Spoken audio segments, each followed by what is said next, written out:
Welcome to today's webinar. The topic today is modeling and stress analysis of solid models in RFEM 6.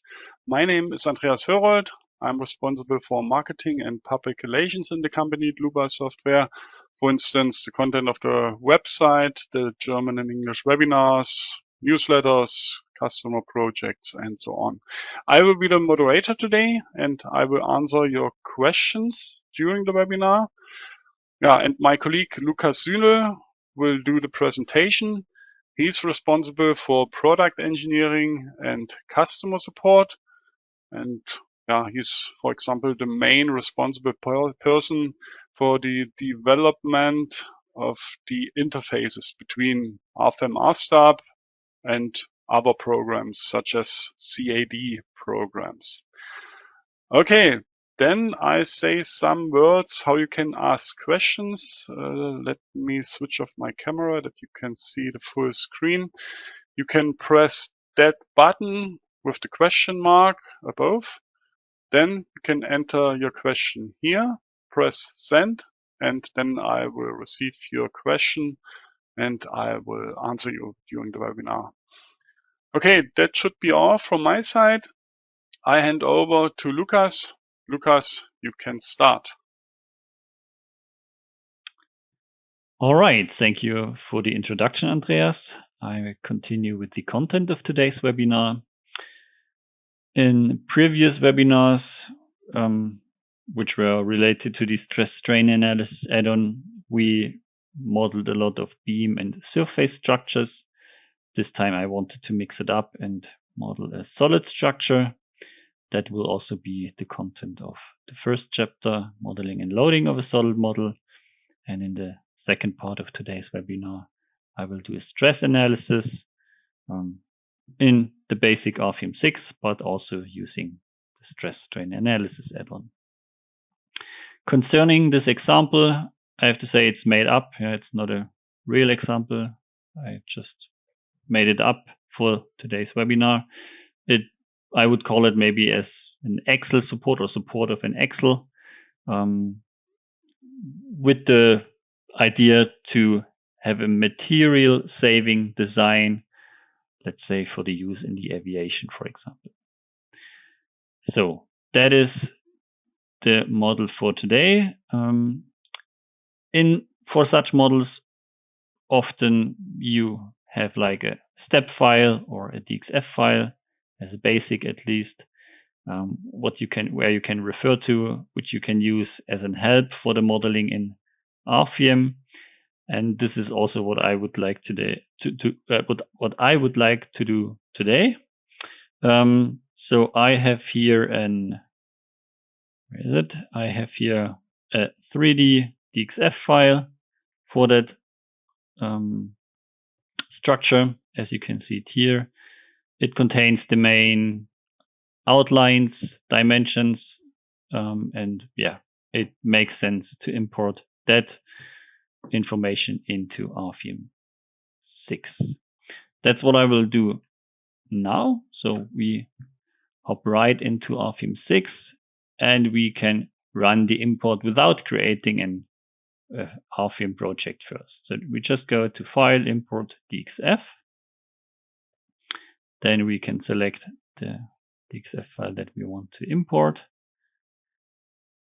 And we should get an import dialog in a second.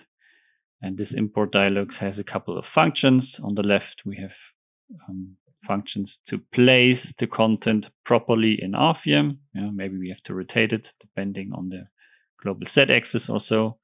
And on the right-hand side, we have additional options.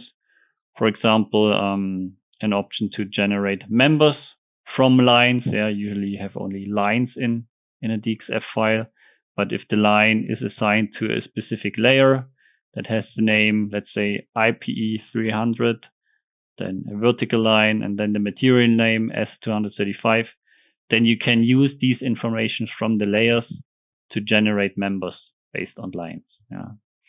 Alternatively, we have additional, we have options to, let's say, import layers as visibilities, or even import information from selected layers, in case we have multiple layers in the same DXF file, we can control from which layers we want to import the information. I have just one in here, so this function is grayed out. And yeah, and the last option here is the length that we can assign to these DXF files. Basically, the default is automatic. That means we read the unit system that has been used in the DXF file. You can define the units in AutoCAD, for example, or for DXF files in AutoCAD. It should be, that is actually a good question. Let me see. I just know the German name and did not prepare the English name. I'm sorry for that. Yeah, units. Okay, makes sense. With units, we can call up this little dialog, and here we can set the unit for this drawing. Here I have millimeters, and if this unit setting is defined, we can read it automatically. So we know that the lines that we read are in millimeters, and yeah, we have them in the right length in RFEM afterwards. If you do not define the unit for a DXF file, you probably have to select the unit here manually. Okay, so far regarding that, let's run the import, and then we get the same information that we just saw in AutoCAD here in RFEM. Now, I made the experience that working with DXF files can also be tricky because of double lines, double nodes, all this stuff which I do not want to have in my RFEM model. Yeah, I want to have a clean structure, and therefore I will use the necessary information and get rid of anything else. What is important for me to know is, of course, the shape of that whole model, which I will keep, of course, but the thickness, for example, that's just an information that I need, 20 millimeters for the main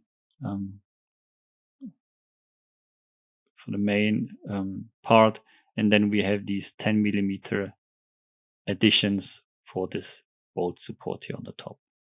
So what I will do now is following. I will create a view from the front and remove all the lines that I do not need. So I get rid of all those lines, and also here I will delete most of the lines, and now I can take a look from the side again, and this is what I want to keep, and everything else I will create myself in RFEM 6. There are some nodes which have no function. You can see it here, the line is going through. There's just nodes flying around. I get rid of them. Also here, this arc or the circle is not made of one line, but was divided by multiple lines, which I do not want to have. I want to have one big circle. So I will create the circle again, which is no problem.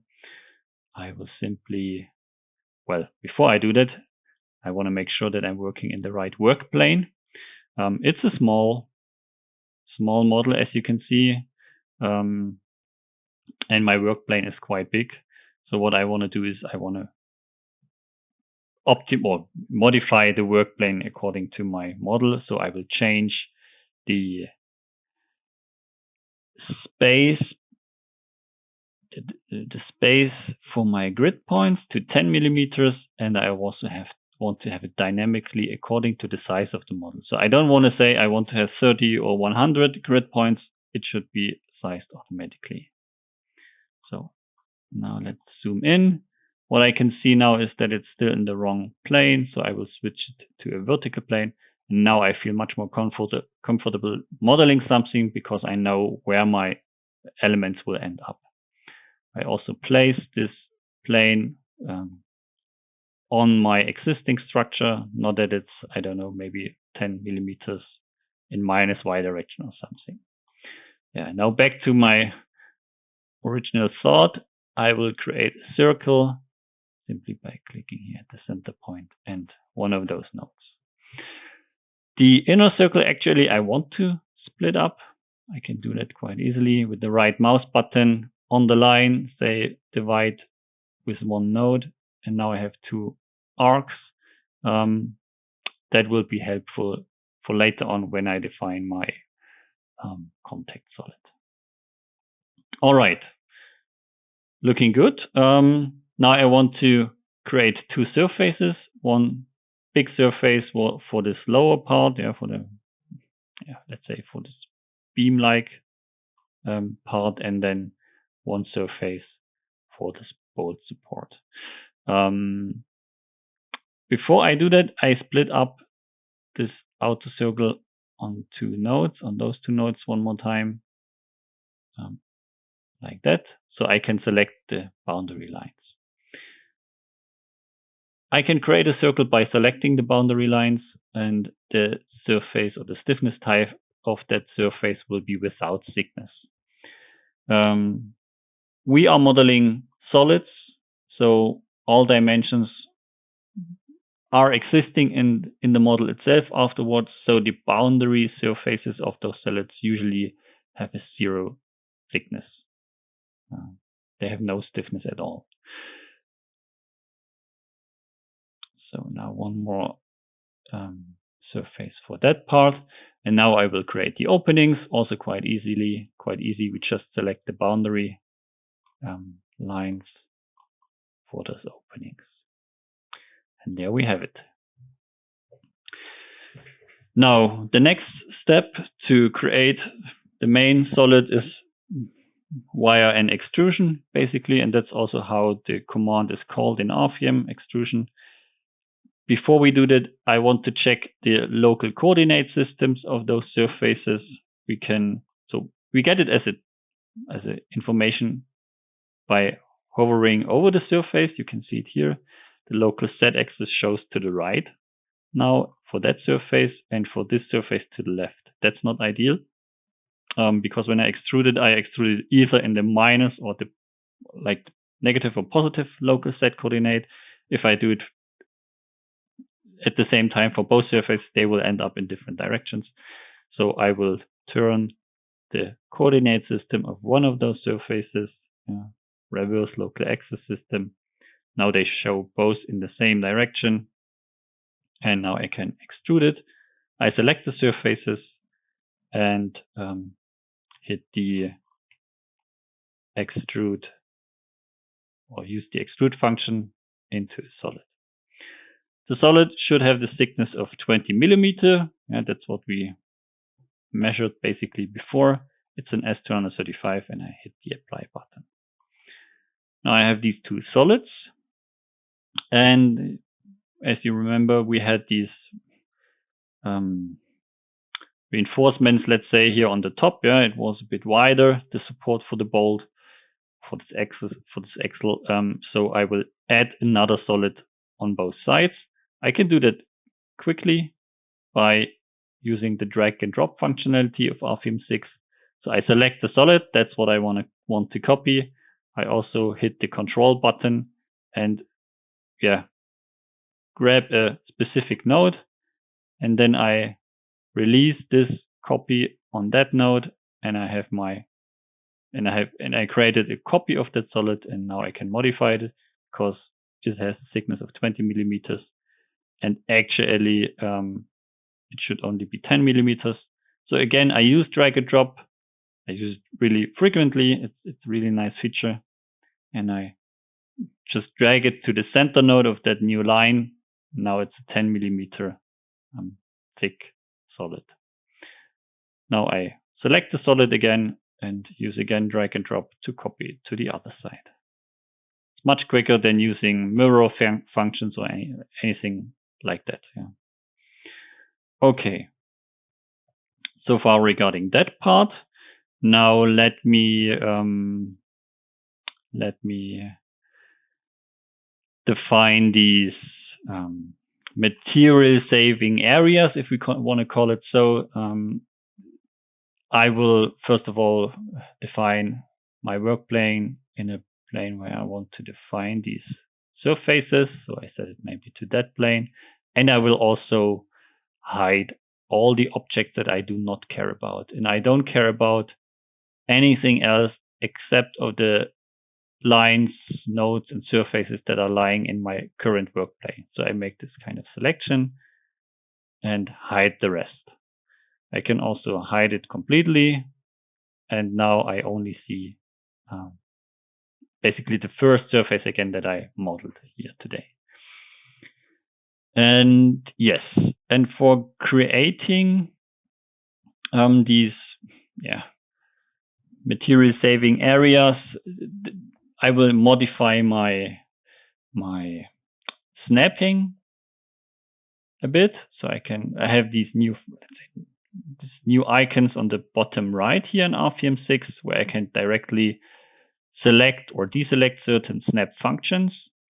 I can also right mouse click and go into the edit option or into the edit menu and have it here in one window. And I would like to use the feature parallel today and parts of line and set here 30. So this will create 30 snap points on each line, which I will use to freely model these areas.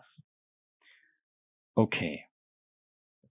What I also want is, I would like to have like a thick flange running around this this model. So I will basically copy that line or the outer boundary lines inside, and I can use again specific features for that. We have here also nice options on the bottom. For example, we have an option to create a center line or to create an angled or a round corner that I will use later. And here we have the one that I'm looking for, create new parallel lines. That's what I will use. I would like to create a parallel line with a distance of 7 millimeters.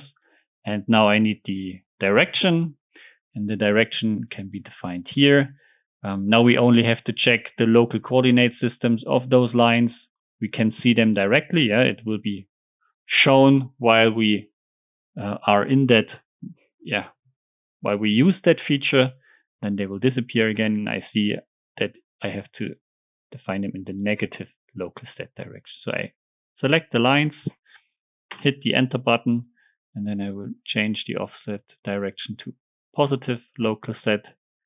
Select the other lines, hit again enter, and from those lines to the inside of this plane, surface, I will create these material saving areas. Okay, let me start here. I actually have a little drawing here, and I will start creating new lines. Again, it will be like a free modeling. So let me just grab some of those points that I have in mind here. Yeah, these are these 30 division points on every line that I have. And then down here, snap point 12. And that is the first area where I want to reduce the thickness.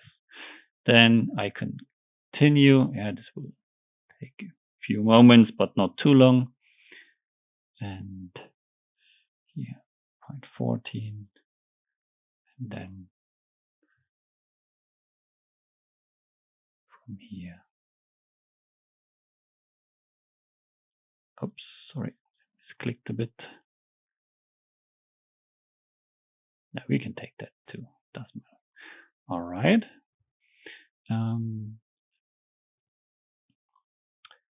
Just some of these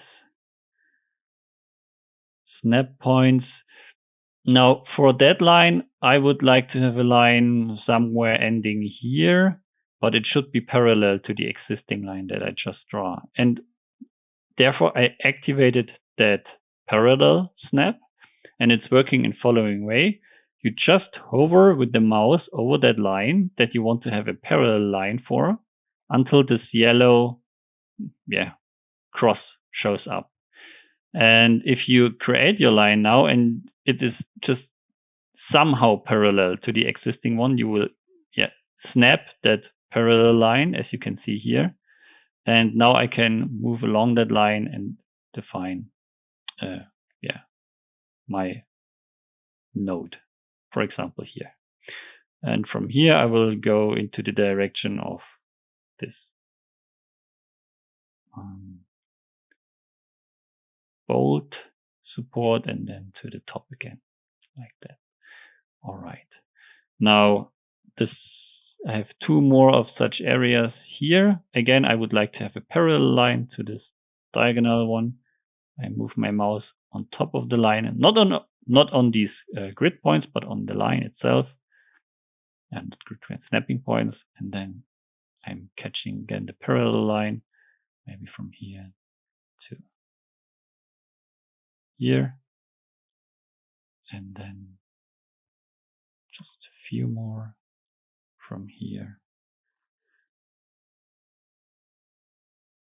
further down, maybe here.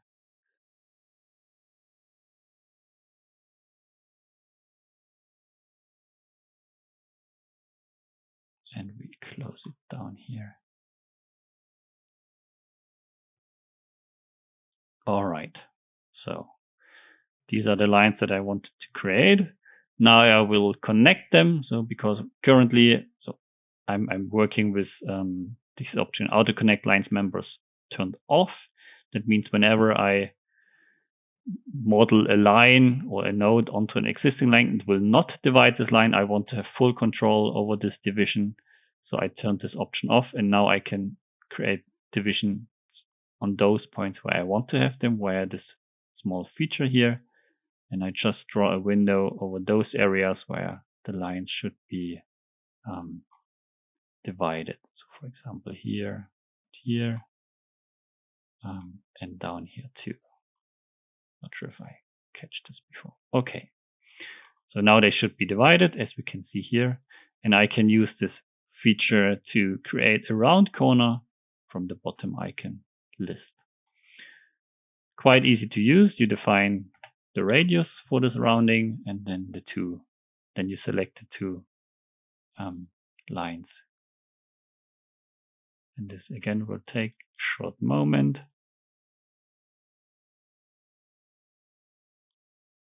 It's just a bit of work. Those roundings are there on purpose because I would like to avoid sharp edges and so on. As you know, we are using here finite element software or analysis. So any sharp edge could cause singularities, and to avoid them, we create round corners. So, all right. Concerning that line, I want to modify it a bit. I actually would like to have like an arc here, maybe via the edge nodes and the definition of the radius. So I select the node and also that node. Oh, come on. Now I'm catching some. Sorry, I should have turned off these division points and other snap points first. Okay. So, and now I can create like the radius graphically, and I will just use something like that. Okay. I will remove the remaining nodes and lines that I have now. To be fair, they would not interfere with my results at all. As long they have no function, that means as long there is no load placed on those lines or they are not supported, they will not affect our results at all, not even the mesh. But anyway, I would like to have a clean model, so I get rid of this stuff. Okay. Goes to as well. Okay. Now, these are my surfaces. I can show the complete structure again and model actually real surfaces based on these boundary lines. Why do I want to do it? I would like to create a solid for those surfaces which is reaching into this structure, and then I will use a bool like a subtraction, of solids, like feature like that, to create these reduced areas. Before I do so, I will run some plausibility check or model checks, for example, identical nodes. Sometimes you create stuff like that, which is the case here, but you can easily handle them. You can say unite nodes and delete the unused node. All right, so that I did. Let me also intersect. Should I not? I don't think I need to do that. And yeah, now I can create these surfaces again by selecting the boundary lines. That should be quite easy. Yes. All right. And yeah, now we can create a solid. So let me quickly do it. The solid can be created via an extrusion, as I showed it before, or also via the function move copy. So that's an alternative way, which I also want to show. So I have here the manipulation move copy. I can create a copy of that surface that should be created 7 millimeters in minus y direction. Should go into that existing solid. And now we can select here so-called step links. And I would like to create a solid while copying the surface. You can imagine it as a linked extrusion to that copying. If I copy that surface to any other location, I have like a vector and I can extrude it along the vector so I get a solid. That's all. Let's press OK, and we have these additional solids.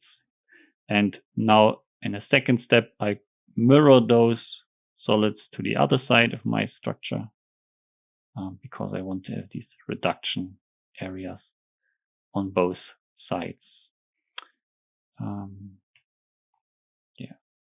Right mouse button, missed, manipulation mirror. I create a copy. It's the XZ plane where I want to mirror it on, and I really should turn off my additional snap points. Anyway, I catch the center, press OK, and yeah, now I have it on both sides. All right, yeah, let me turn off the snap again for those parts. All right. So now we can do this subtraction. This is quite easy to handle. We select the solids that should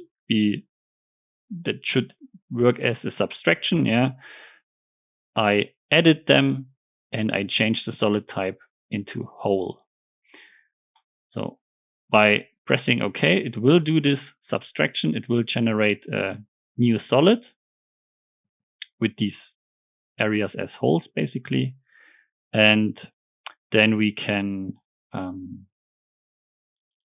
change the generated type. Now it's like a generated surface. We can cancel this generated state and we get a regular solid out of it. Pressing OK.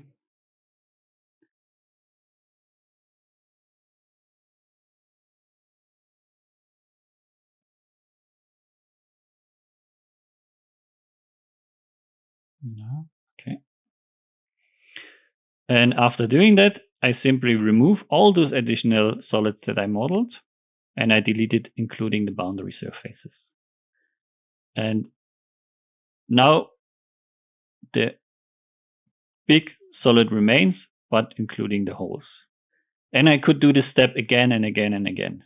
I could create now an additional solid, maybe which somehow interacts with the main solid, do this subtraction again, convert it into a regular solid, do one more time. So that's much better compared to RFEM 5.9.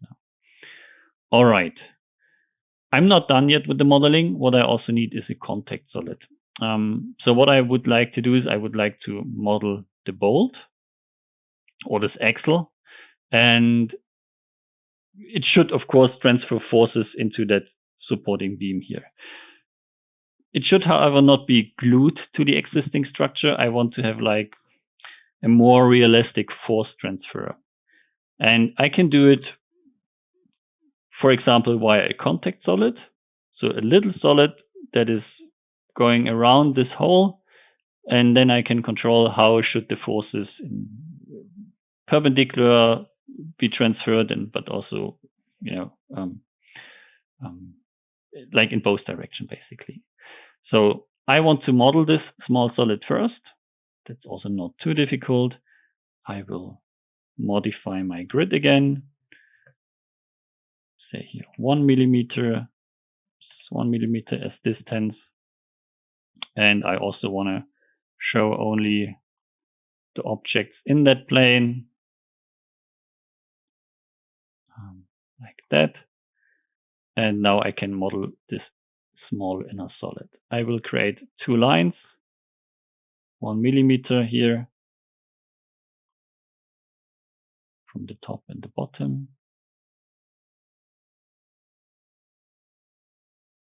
And then an arc by selecting the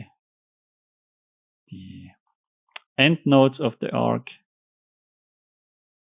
And for the radius, I can select this center point, which I have here.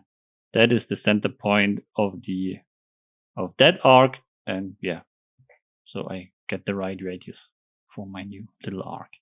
Okay, that's all for now. I can create a little surface, again by selecting the boundary lines without any thickness. Oops, I guess I modeled somewhere again. Duplicated node, yeah, there are some. So I'm using the same command again. And now let me try it without thickness. Yeah, now it can close the area. Okay, I will cancel the visibility mode, and I will extrude this surface now into a solid a couple times, yeah, for each solid that I have here. So I simply say manipulation, move copy, create a copy. The distance I can pick graphically. I know it's 10 millimeters, but yeah, you can also pick it graphically. The vector for copying, and it should also create a solid by doing so. That's the first one, and now I can continue. Just selecting the surface again. Move copy, now 20 millimeters. Okay, and one more time. Again, 10 millimeters. Okay. Now I can mirror them to the other side. Mirror in the YZ plane.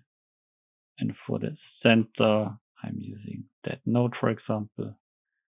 I press OK. All right. These are the additional solids that I need. And now I just modify them and change them from a regular solid, standard solid, into a contact solid. I can define the details of the contact solid. So the force transfer perpendicular, but also parallel to the contact surfaces. Obviously, there should be no force transmission when there is tension between these surfaces, so between the bolt and the support, yeah, so failure under tension, and parallel to my surfaces, I might have friction or whatever. I can basically get rid of it because I do not have any forces in that direction. So I just define here a small rigid friction. Now all these solids are incorrectly defined. That's because the the contact surfaces are not correctly defined. We can quickly do that. I go into this dialog and select my contact surfaces. And yeah, that's again just a little bit of work, but nothing complicated.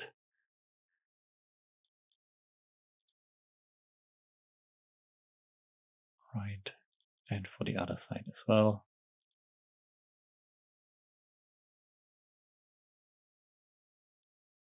You can see that I'm turning all those red solids into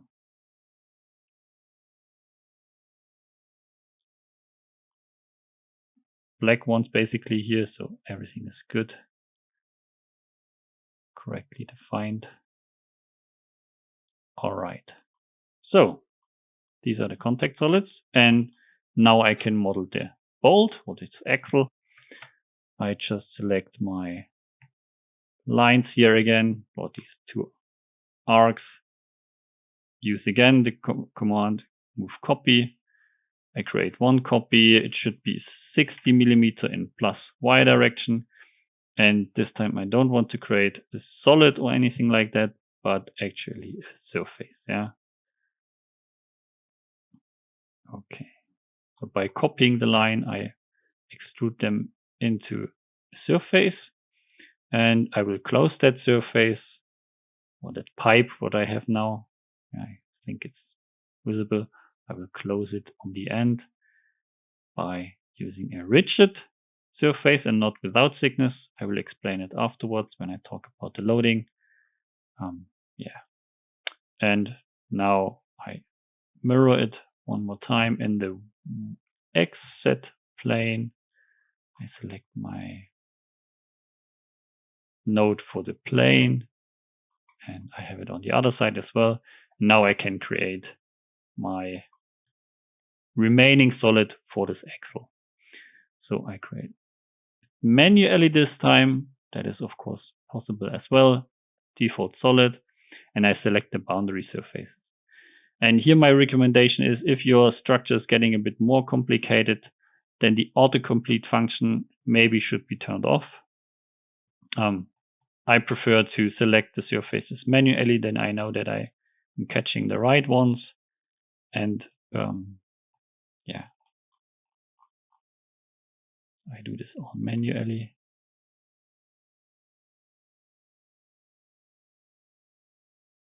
Okay, and that should be it. Let's see if no, probably I picked something incorrectly. Let me take another look.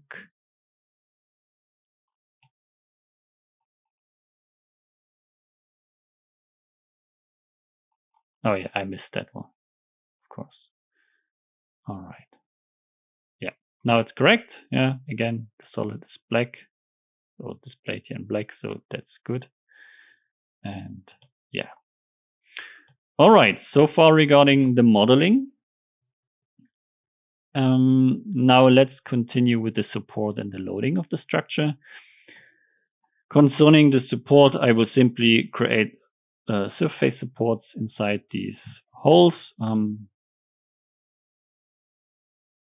So therefore I use a surface support, a rigid one, and I simply select this inner surface by selecting these lines here. Okay. And the icon is a bit big, so I can easily change the size for that. Okay. So it's much more clearer how this structure is supported. And concerning the loading, I also want to do it quite simplified here. In general, regarding solid loading, we have, of course, so-called solid load, yeah, which you can assign to solids, either a force, a temperature, a strain, or additional force types, load types, and you can enter the magnitude. In my case, I simplified a bit. I just want to have two loads, two basically nodal loads, acting on the boundary surface of that axle in a, let's say, 45 degree direction. to spread the load, this nodal load, which I will apply in a second, equally over the whole bolt, I defined here this rigid surface. Of course, I could do it much more detailed, maybe by modeling here another solid or divide this surface into additional parts and place my loads also only on those parts of this bolt or axle. Again, due to time issues, I try to simplify it a bit here. So I create a node in these center points. Then I place my working plane one more time in that area. I will also change a bit the dimension or the distance for the snap points, and I create 2 more nodes, basically just one for the moment here. And now I can create a nodal load. And usually those nodal loads are acting in the global coordinate system. Either you have just one load in one direction, or you use here the components input, then you can access all 3 directions and 3 rotations at the same time. I use this type force, but with a specific direction, 10 kilonewtons, specific direction. And here I can say direct this load to a specific node, for example, this one. And then I can assign the load onto that node. And yeah, I have a nodal load acting into the direction that I want, without having to deal with rotations or anything like that.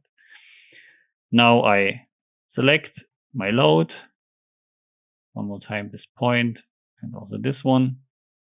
And I use drag and drop to put it to the other side, to copy it to the other side. And again, I already have a correct defined nodal load. Yeah, so far regarding the modeling and the loading. The next step would be checking the FE mesh. That's of course quite important for solid models. So what we do here, before I do it, just let me check one more time for identical nodes. There's nothing. Just intersect all lines again. And now let's try to generate a mesh. Therefore, I'm checking the mesh settings. And the default length that we define every time is 0.5 meter. Yeah.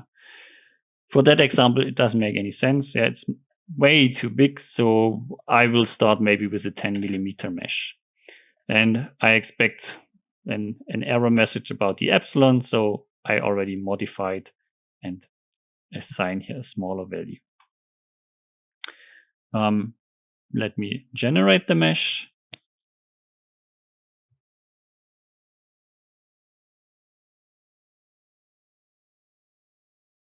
All right, so meshing is done. We can see here that we have only 2 elements over the width.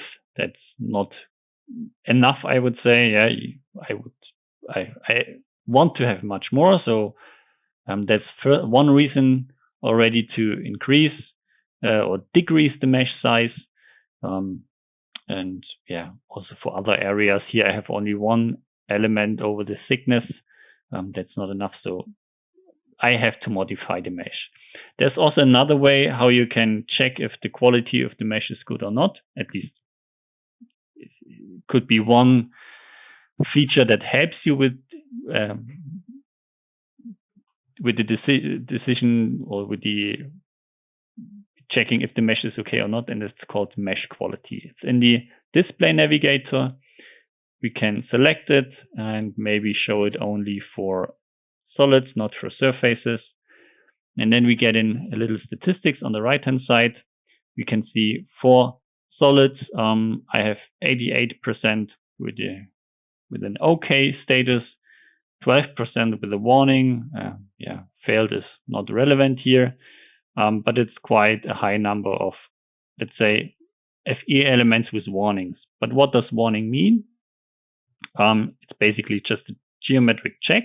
If you go into the mesh settings one more time, you have here quality criteria for these FE elements. So that is about, let's say, the ratio, of the length and the height and so on. How big are they deformed? And depending on these criteria, they output a warning or a failure, which doesn't mean that you can't calculate the model. It just helps you to understand the quality of it, the mesh. So let's optimize it a bit. I go again into the mesh settings, and instead of 10 millimeters, I use 4 millimeters here. Okay, and apply. Let's see how the mesh quality will, hopefully improve.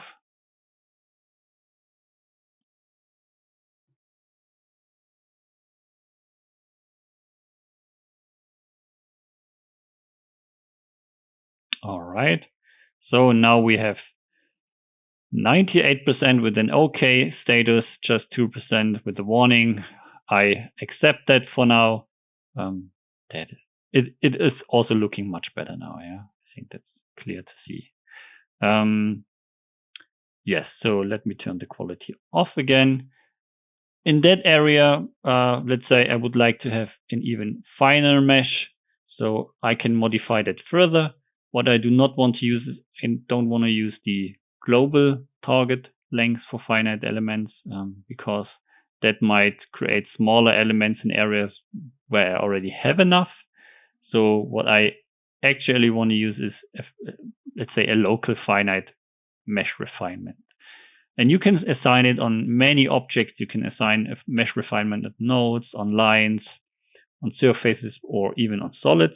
So I'm selecting solids where I want to have a refinement for. So that are these 3 solids. Selected again with the navigator. I edit those solids and I create a mesh refinement here. The target length should now be 2 millimeters.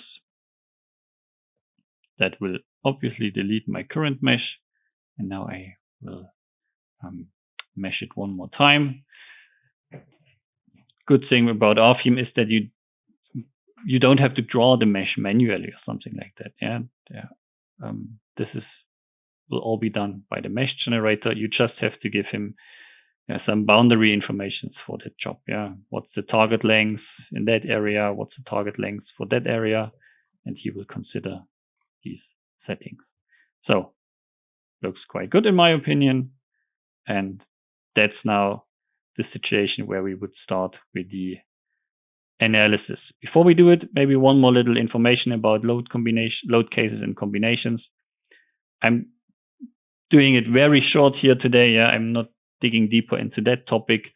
But in general, we would create load combinations for that structure, because we need it for the design in our add-ons.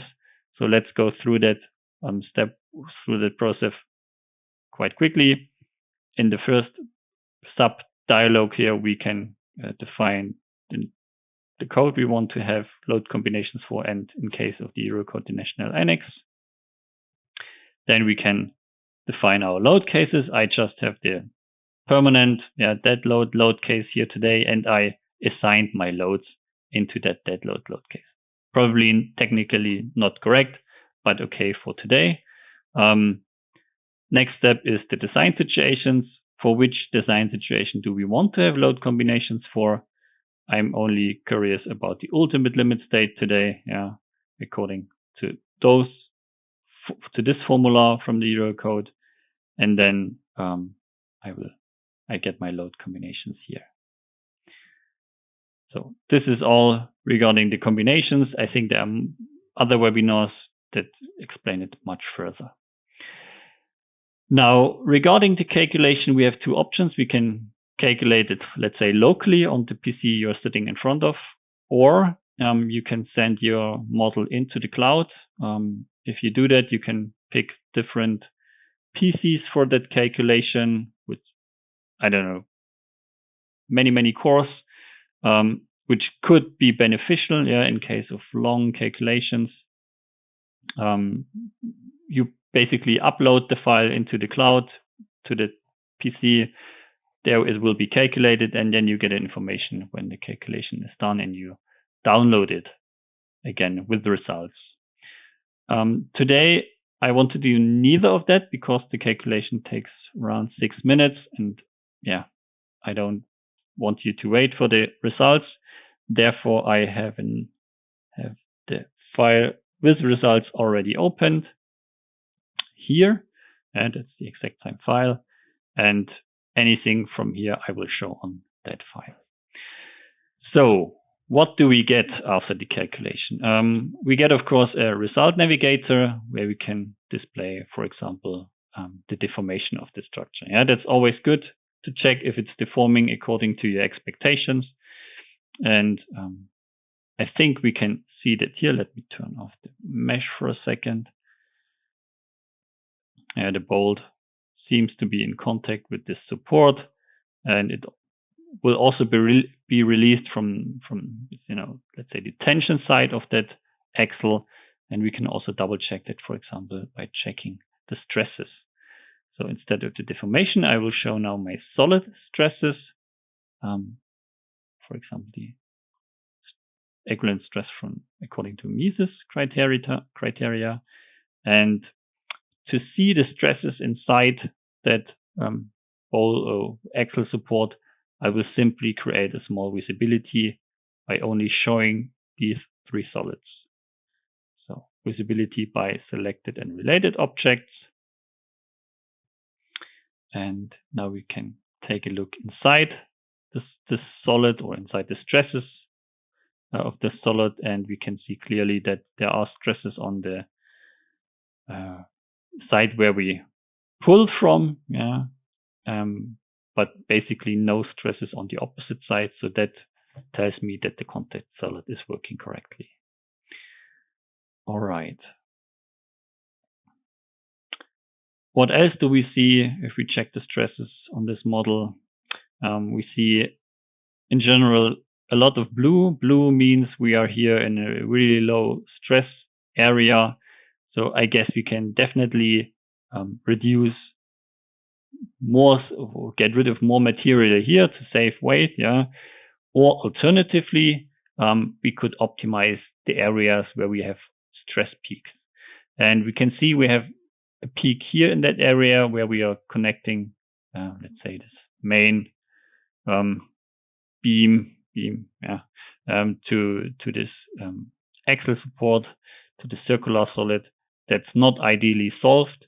You would probably have a much smoother transfer or material transfer here, and this would optimize the stresses in that area. So that could be modeled additionally. It's no big deal to create here additional arcs and lines, then a surface extruded into a solid, and you have this additional material on top there. So far regarding, let's say, the basic RFEM results, deformation, stresses, obviously support reactions, we can display here. And this is what we get in RFEM 6 directly. What we do not get is a design ratio. We just get the existing stresses. For a design ratio, you might want to use the stress strain analysis add-on. We can activate it in our add-ons. Here, stress strain analysis. And now we have this additional add-on here in the tables. And we can quickly check if the input data is correct. The default is always to analyze everything that we have in a structure. In my case, it doesn't make sense to analyze any surface because they have no thickness. And concerning the solids, we also see that solids 17 to 22 are invalid. These should be my contact solids. I also get no stresses for them. For the rest, I get a design ratio. We also have solid configurations similar to surface and member configurations, where we can control which stresses should be shown, or even the limit stress if it is not, let's say, a basic stress limit. So if you are looking for defining a user-defined stress limit, you just switch it here to user-defined, and then you have access to the limit stress column. Yes. So this is okay. And with that information, we can already run the analysis or the design in that add-on.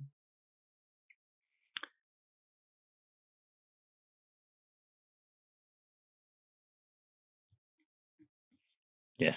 And as expected, we get, first of all, an overview table. The overview table shows up if certain designs are not fulfilled, which is the case here. Yeah. The stress limit, this existing stress is higher than the limit. We can also have a look at the stresses for each solid, for example. There are different subtables this add-on gives us, similar to a design for surfaces and members. Yeah, I think this is quite clear.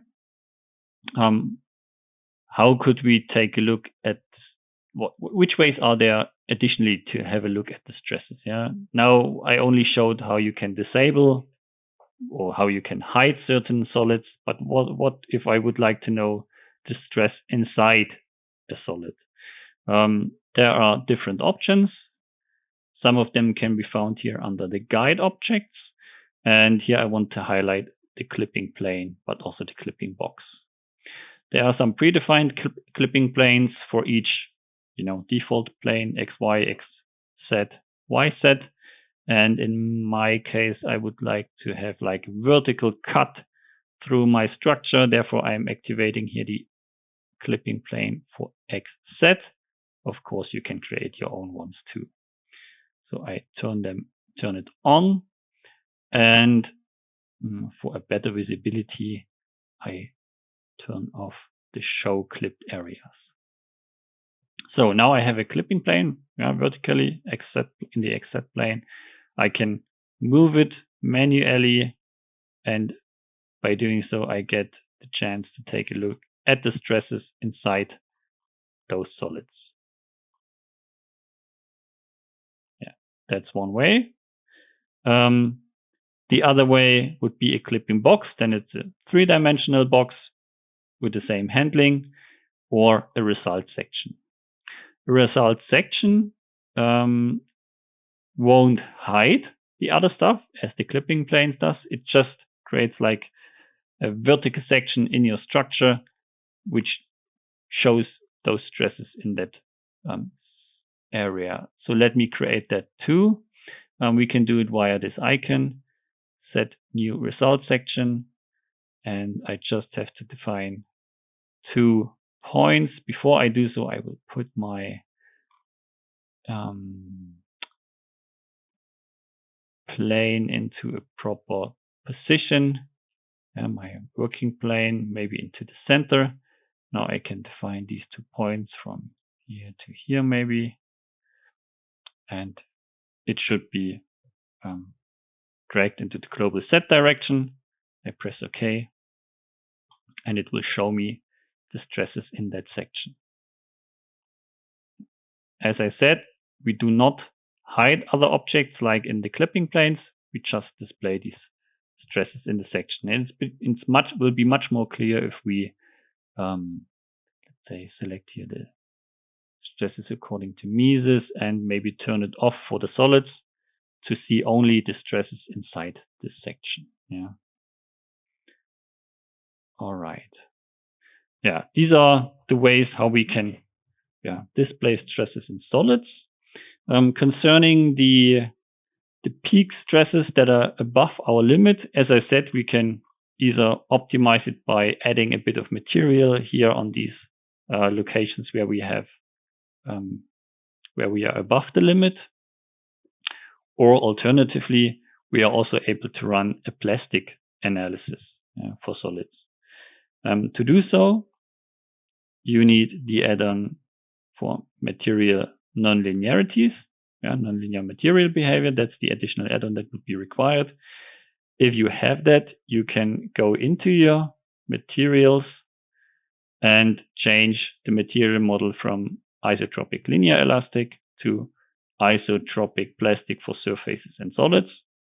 And this, if you run the analysis afterwards, the stresses are, of course, limited by the yield stress, and then you can check the plastic strains and so on to see if you're still in the limit for the strain analysis. Yeah, so far maybe regarding that. And the rest for today, for my part, should be the documentation of that little example. With that, I want to close it. And the documentation usually means a printout report. And this we can, of course, also create in RFEM 6 itself. Let me quickly show it. In the data navigator here, we have the printout report on the bottom. I will create a new one. In here, you select, actually collapse all, you select which subtable do you want to display in the protocol. Yeah, do you want to have a table for the materials, for the lines, for the surface, and so on? So it's like a global selection of the content of your protocol. And if that's done, you can take a look at the protocol first, maybe. Just a second.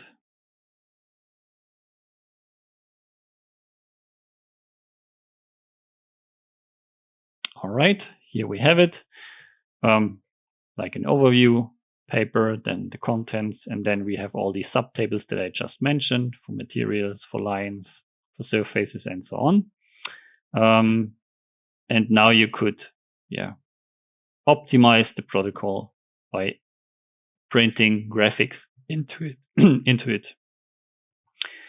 To do so, I just minimize or put it to the other screen that I have here.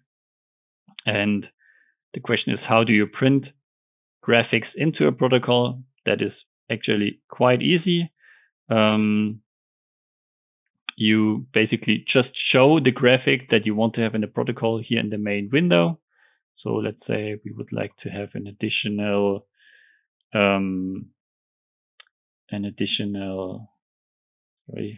graphic for this structure in our protocol. I will just hide my section. Maybe like this. This could be a nice graphic. And I would like to print it into the protocol. Then I have this little icon here with the printer icon. Say print graphics to printout report. And maybe make it window filling. And that's maybe okay for now. Let's wait for the little update. That's the graphic I want to have in the protocol. I press OK, and I can already continue. The next graphic that would be nice to have in a protocol to understand how the loads are acting is maybe that one here with the load arrows. So again, I call up my function print the protocol. This time, let's say it doesn't have to be over the full page size. Maybe 50% of the page size is enough. Let's run the update of the little preview, and then we can press OK. All right, and maybe the last picture related to the stresses. So therefore, I activate my results again. Oh, did I change something? Maybe, no, I think I just have the results for the combination, not for the load case. Let me cancel the analysis for that. Otherwise, we would have to wait a couple of minutes.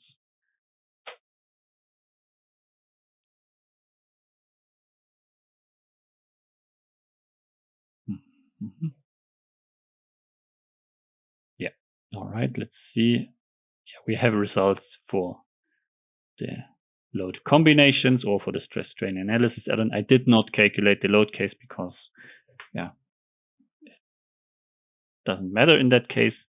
For my load combinations or for the stress strain analysis, then I have the stresses, and let's say that could also be a graphic that I would like to see in my protocol.